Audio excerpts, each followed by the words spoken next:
Assalamualaikum warahmatullahi wabarakatuh. Sahabat sekalian, apa kabar Anda hari ini? Mudah-mudahan semakin sukses, semakin mulia. Tahukah sahabat bahwa dalam diri manusia ada satu bagian yang paling sensitif dan mudah berubah-ubah? Bagian tubuh manusia yang apabila baik kondisinya, maka baik pula keseluruhan tubuhnya. Dan apabila bagian tubuh tersebut rusak, maka rusak pula keseluruhan tubuhnya. Sudah tahu jawabannya? Ya, jawabannya adalah hati. Hati ini bukan sensitif secara fisik seperti mata yang sangat sensitif pada cahaya ataupun ujung jari yang sensitif pada sentuhan. Namun, hati sering dikaitkan dengan kepekaan emosional dan psikologis. Karena hati memiliki peran penting dalam mengendalikan perasaan dan emosi manusia. Mungkin kita sering mengalami kondisi mood yang berubah-ubah dalam waktu yang sangat singkat. Sewaktu-waktu kita bahagia, lalu tak sampai 5 menit berselang karena kejadian tertentu, perasaan kita berubah menjadi sedih. Semua itu bersumber dari hati. Karena hati berperan mengatur segala emosi manusia seperti senang, sedih, marah, kecewa, takut, dan tidak nyaman. Menjaga kondisi hati agar selalu bersih sama saja menjaga agar mental kita selalu sehat. Emosi yang ditumpuk, dalam pengertian emosi negatif yang ditumpuk terlalu banyak tanpa dikeluarkan dapat berpengaruh pada kesehatan mental kita. Kesehatan mental yang terganggu membuat kita melakukan tindakan yang kontraproduktif, bahkan berpotensi menyakiti orang lain. Bukan hanya itu, kesehatan mental yang terganggu juga bisa mengganggu kesehatan fisik seseorang. Sebuah penelitian yang dilakukan oleh Profesor Faisal Sena dari Oxford University menunjukkan bahwa orang dengan gangguan mental memiliki resiko yang lebih tinggi untuk terlibat dalam kejahatan. Hal ini tentu selaras dengan berita yang kita dengar beberapa waktu ini. Sering kita dengar tentang kisah ibu yang tega membunuh anaknya sendiri, atau kisah tentang ayah yang tega mencabuli anak kandungnya.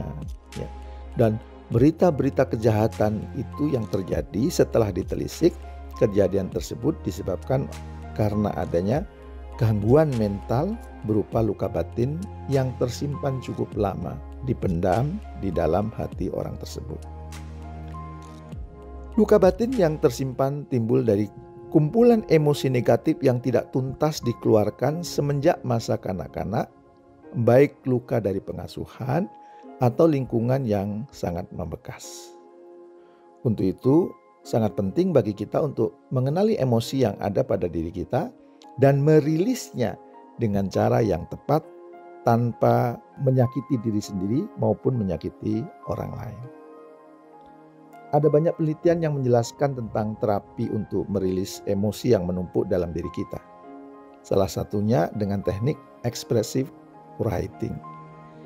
Teknik ini dipopulerkan oleh James W. Pennebaker, seorang psikolog sosial dan profesor di University of Texas, dan sudah terbukti diuji cobakan pada berbagai penelitian. Teknik expressive writing ini dapat kita implementasikan sendiri, baik itu di rumah, di kantor, dan sebagainya dengan menggunakan kata kunci EBIT. Ini bukan EBIT yang populer dalam istilah keuangan earning before tax. Tetapi EBIT dalam kacamata psikologi. Apa itu EBIT? Harap bersabar. Untuk memulai langkah ini, kita perlu mengkondisikan diri kita di tempat yang tenang dan membuat kita rileks. Hanya butuh 6 langkah untuk kita melakukan teknik expressive writing ini untuk kepentingan healing kita. Langkah pertama apa? Langkah pertama, identifikasi satu masalah yang kurang menyenangkan atau paling menyakitkan bagi kita. Boleh kejadian yang baru terjadi, atau kejadian lama yang sangat mengganggu hidup kita. Bahkan mungkin kejadian waktu masih anak-anak. Kejadian yang membuat Anda terluka, tersakiti, merasa direndahkan, dipermalukan, atau masalah lain yang membuat Anda sangat tidak nyaman. Nah, setelah kemudian Anda mengidentifikasi kejadian-kejadian yang terjadi, maka langkah kedua, ya, hingga langkah kelima inilah yang menggunakan formula EBIT. Huruf pertama E dalam EBIT mewakili kata emotion. Apa maksudnya? Sembari Anda menuliskan kejadian di langkah pertama, maka kita ungkapkan pula bagaimana perasaan yang kita rasakan. Segala bentuk emosi dapat kita tuangkan dalam tulisan tersebut. Apapun emosi yang kita tuliskan, ya, itu tuangkan saja. Boleh jadi itu amarah kita, sedih, bahagia, kecewa, ataupun emosi apapun, ya, kita tuliskan sesuai dengan perasaan kita. Jangan ada yang disimpan, keluarkan semua unek-uneknya. Itu yang pertama, emotion. Langkah ketiga, EBIT. B-nya berarti body, ya. Setelah kita menuliskan bagaimana perasaan kita, lanjutkan dengan mengingat-ingat bagaimana reaksi body kita, reaksi tubuh kita pada saat kejadian itu berlangsung. Apakah tubuh kita bergetar, menggigil, berkeringat, detak jantung kita semakin cepat, ya, atau apapun yang menggambarkan kondisi fisik yang terjadi pada diri kita. Langkah ketiga, imagination, ya. Jadi EBIT emotion, ya, body, I-nya imagination, ya. Sambil menulis tentang kejadian itu, bayangkan apa saja kemungkinan-kemungkinan yang ada di benak kita, ya, jika kejadian itu terjadi dan tidak terjadi.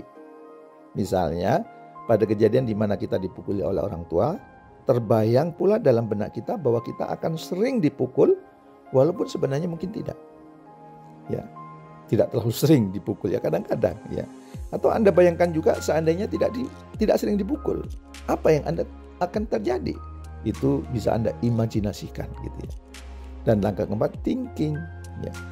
Sambil menuliskan dan mengingat kejadian itu, kita dapat pula menuangkan apa pemikiran rasional yang muncul pada saat kejadian tersebut, sehingga memungkinkan kita untuk mengevaluasi dan menentukan solusi dari masalah yang kita alami. Apa manfaat dari kejadian tersebut? Bagaimana agar hal tersebut tidak berulang?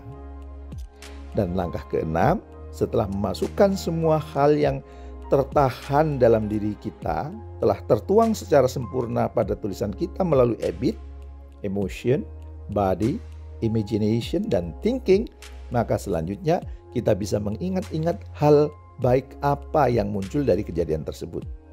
Bisa berupa hikmah, pelajaran, sudut pandang baru, yang itu membuat kita sampai pada titik saat ini.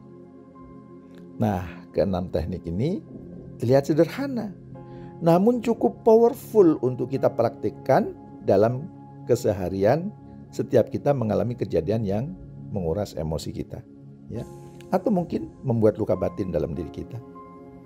Melalui 6 langkah ini, perlahan-lahan luka batin dan emosi negatif yang kita miliki akan hilang, dan kita akan terhindar dari stres dan rasa cemas.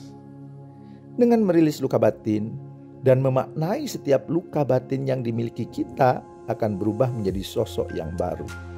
Sosok yang lebih bahagia dan lebih berdaya. Kita menjadi the new me, manusia baru. Mau? Kalau mau, segera praktekkan 6 langkah yang saya sudah bagikan. Semoga bermanfaat dan semoga luka batin yang ada dalam diri Anda satu persatu terlepas dengan menggunakan 6 langkah tadi. Ya, setelah Anda menyadari kejadian yang nggak enak, gunakan EBIT, emotion, body, imagination, dan kemudian thinking, dan kemudian setelah itu Anda ambil hikmah dari kejadian yang terjadi dalam hidup Anda. Insya Allah kalau dipraktekkan, luka batin Anda akan sembuh satu persatu sehingga Anda menjadi manusia yang baru. Segera praktekkan, insya Allah lebih nyaman, lebih sehat mental kita, dan lebih menikmati kehidupan. Terima kasih. Assalamualaikum warahmatullahi wabarakatuh.